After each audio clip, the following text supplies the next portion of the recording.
Hello, all of you lovely people, and welcome to a new sort of video.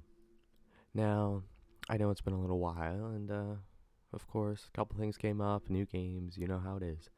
Now, in this video, I thought we'd do something quite different. We're going to be reading a scary short story.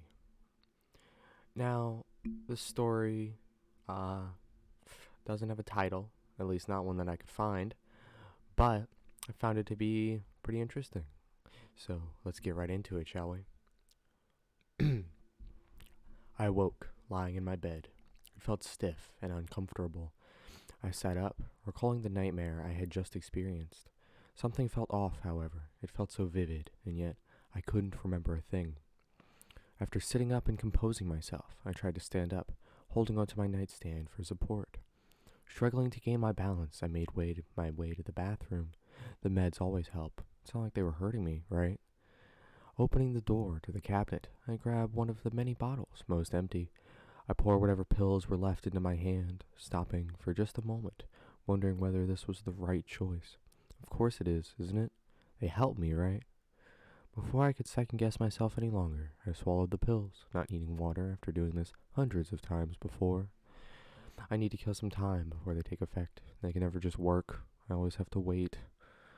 I take a few steps into the kitchen, grabbing a glass from the sink and filling it with water. It's been weeks. I should get around to doing the dishes. It just takes so long. Holding the cold glass of water in my hands, I look out the window above the sink. It must be nice out there. So cold, so dark, so quiet.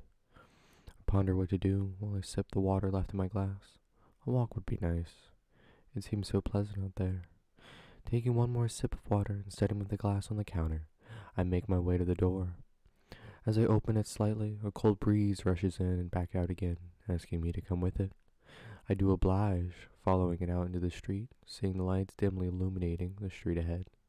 However, there's not a single house lit up. I begin walking down the road, thinking maybe I'll see just one house. But no, I can't be the only one awake at this hour, right? I suppose that would make my walk all the more pleasant anyway. I've never liked people. They always stare or judge. They don't really know me.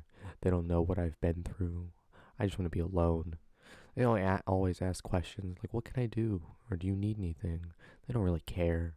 They just want to feel better about themselves. They've never really cared. They would love it if I just disappeared. Maybe I will. Maybe I'll just disappear and no one will ever have to worry about me again. I stopped myself. I thought the meds were supposed to help with these thoughts. Maybe I've taken too many. They must not work anymore.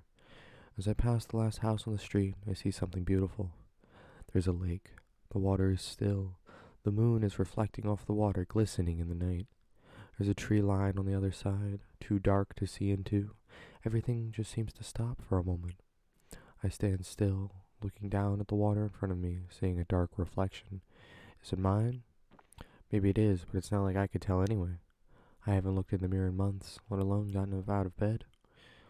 This might be the first time all year I've been here. Quickly glance up, hearing something snap behind me. There's nothing there, at least nothing that I can see at first. Looking a little closer, I see it, hanging from the tree. Empty. Tempting. Oh, so tempting. That's when thoughts come back. Nobody loves me. Nobody wants me here. It would all be better if I had just committed. I should do it. I should just end it all. All of these problems, eating these pills, everything would all be better if I just committed. Not a living soul can stop me. I slowly approach the tree and step up, grabbing it and tightening it around my neck.